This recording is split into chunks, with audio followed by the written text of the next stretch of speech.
Hello, everyone. Welcome back. Today, we are finally, I'm sharing a little bit of what has been going on our homestead about the last month and a half, couple months, and I'm sharing a little bit of our harvest and just giving you little glimpses of all the things that happened. Obviously, this is not everything, but I like to capture some of the moments because harvest is one of my favorite times. So, welcome.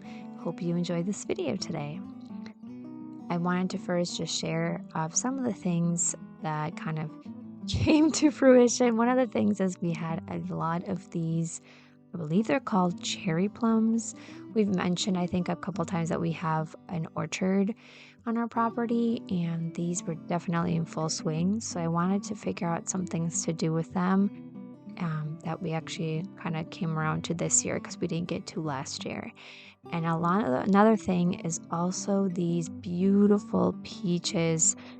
They were just amazing. I wish you could taste and smell them through the camera. They were one of our favorite harvests, and I'm so glad that we were able to get those. Another thing we have is a few pear trees. As you can see, unfortunately, here, one of our pear trees like split and fell. So we had to kind of deal with some of those branches because it was a little bit too early to harvest. So unfortunately, this happened, and we wanted to try to deal with some of the fruit that had fallen because of this branch. So we first started by trying to really get the peaches picked, and these are just like I said, they're beautiful. I was so surprised that we even had peaches here in Minnesota. This is not something that's technically grown here. And last year, when we first moved to our home, we didn't even realize we had them till it was too late. Most of them had become overripe. So this year, we were really watching during harvest to make sure we got as many as we could. Yeah, they were so good. My kids love peaches. So to be honest, a lot of these just got eaten, which again is not a bad thing. So that was really great. You can see they're just so big and juicy, but if we don't pick them, little bugs and creatures just start eating everything. So we got some of those picked. Then we decided to pick those pears and get them inside. They weren't really ripe yet, but we didn't want them to get eaten by critters. So we got those. And then one of the first projects we worked on was with these jalapenos, which I was so surprised that they like really took off. So I'll share a little bit of what we did with some of them and just kind of show you a little bit. Definitely overcrowded. I don't know why I forget how big tomato plants get, but I overcrowded and we had so many tomatoes. So one of the things I did and what I love about harvest is it was obviously great and blesses our family, but it's a great way to bless others. And so this is just one example, but I made a lot of little like harvest baskets that I would pass on to family members or friends. I just feel like I would love to get food in general, but especially any fresh fruit, produce, those kinds of things. So I tend to also do this for others. And again, especially with the cost of food, like I feel like anytime to be given a little basket of fresh produce is just, I think, really great. One thing I just love about harvest, I just feel like everything is alive, including these are our kittens. They were finally, getting bigger and weaning, and it's just one of the best times. I love harvest and to just be out, hanging out with our animals and seeing the fruits of our labor and just the earth. It's just a wonderful time, and I'm just so thankful for it.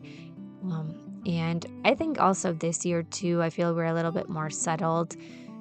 It didn't feel as hectic this year. And to be honest, we couldn't get all of the things done that I think we had these grand plans for harvest, but I think you do what you can. And every year you learn a little bit more. You try something new, you try something different, whether it's even just having a couple tomato plants on a pod outside your deck, right? Or whether you have a big garden, whatever it is, just try something, embrace whatever you can during harvest. You don't have to have a big homestead or a big farm to do that. So just kind of a little 2 cents on that in regards to harvest. And so just enjoy it.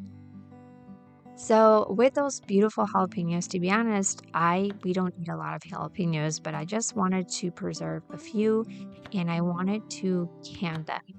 Now, friends, if you learn nothing from this video, learn this one thing I'm about to tell you. And some of you will be like, duh, Tanya, we all knew that. But I decided to test nature. And if you're going to be working with jalapenos, especially a whole bunch of them, please wear gloves. I know, right? Revolutionary breakthrough. You guys all knew this because you probably are all smarter than me. I don't know why I was like, it's fine. I'm going to be okay. Even though all the things I researched online told me to wear gloves. And I was like, it's fine. Because what happened after this process? And the thing is, it's gonna be fine probably during the process. During this whole time of you guys watching this footage, my hands were totally fine. I was like, I'm fine. I don't feel anything. But Lord, did it burn after. And it burned for days, you guys. 4 days. It was like, I don't know. It was not a good feeling. My hands were burning so bad. And if you like touch your eyes, anything, I mean, even like I would touch my mouth or something and you could like taste it. It was rough, guys. But I kind of was showing you, like, I tried a few different methods. You obviously, if you take the seeds out, it will be less spicy. So I just cut it up. I'll try to have a link down below to the recipe that I used, but this was pretty easy. Other than, I mean, most I think time consuming was the chopping, but this was a really great way. I just made a little pickling juice liquid with just some spices and vinegar and water. And then once you fill up your slices of jalapeno and just fill it up with your pickling solution, and then you boil it, water can it for a while, and then that was it. And that was, to be honest, it was a pretty easy preserving process. I know some people also freeze them. Let me know down below. Is that what you do? How do you preserve your jalapenos? And then with the rest of our harvest, because we actually ended up getting a lot of jalapenos a little bit later after this filming, I ended up passing a lot along to other people, my mother-in-law, other friends and family that do use a lot more jalapenos than we do. But this is something I think worked out really well for preserving some of the ones that we do want to have for the winter and spring until next summer. Please, people, wear gloves when working with jalapenos. Please, just learn from me. Okay, learn from me.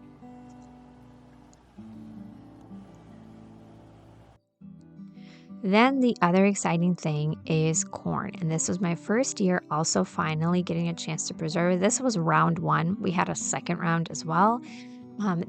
We live in Minnesota. We are surrounded by corn. We have many of our friends are corn farmers, so we got a lot of really great sweet corn later.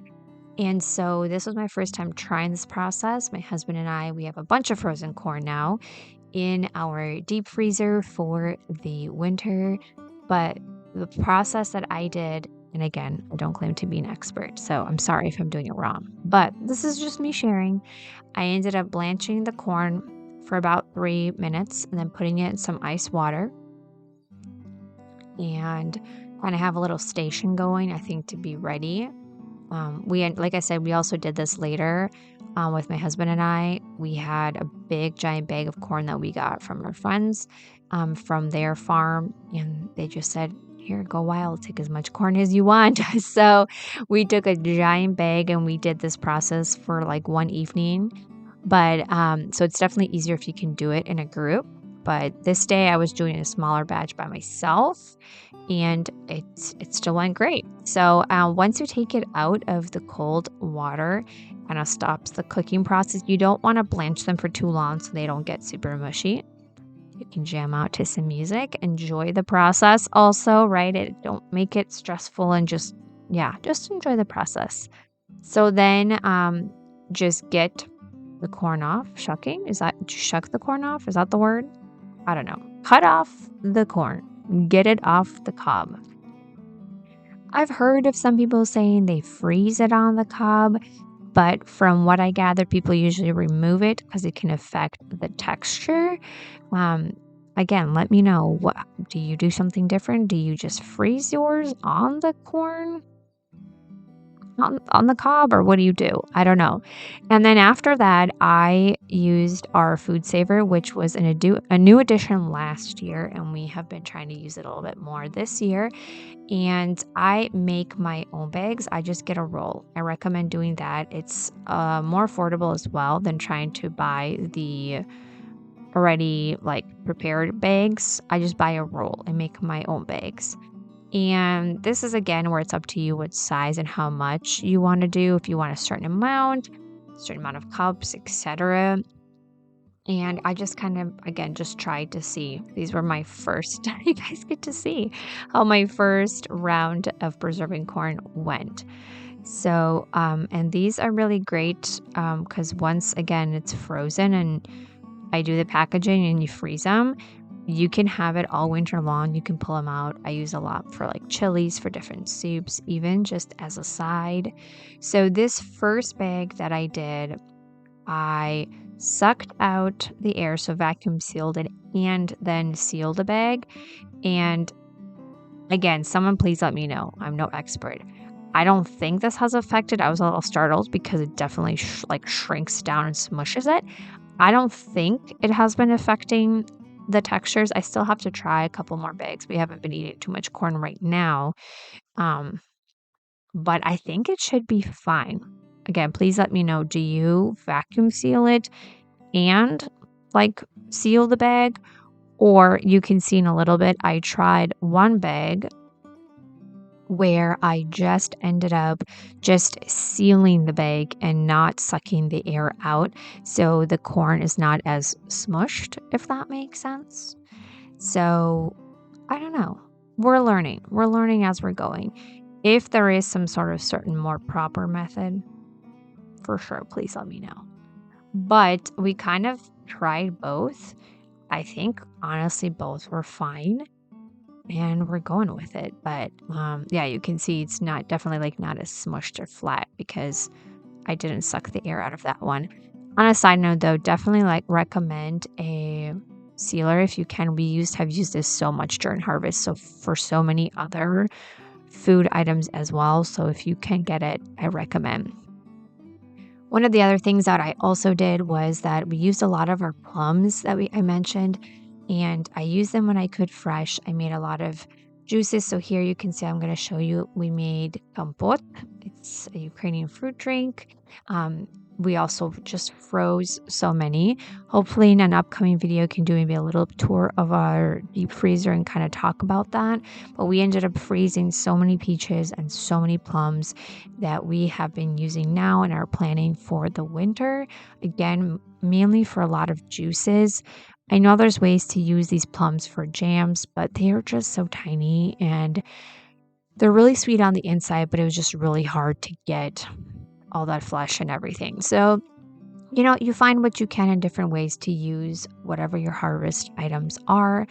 And yeah, so that's a little bit of how our harvest went. I hope that you all hopefully had a great harvest as well. If you are farmers or just partaking in preserving foods, whatever it may be. But I just wanted to leave you with a little glimpse of our orchard again. And thank you so much for watching today.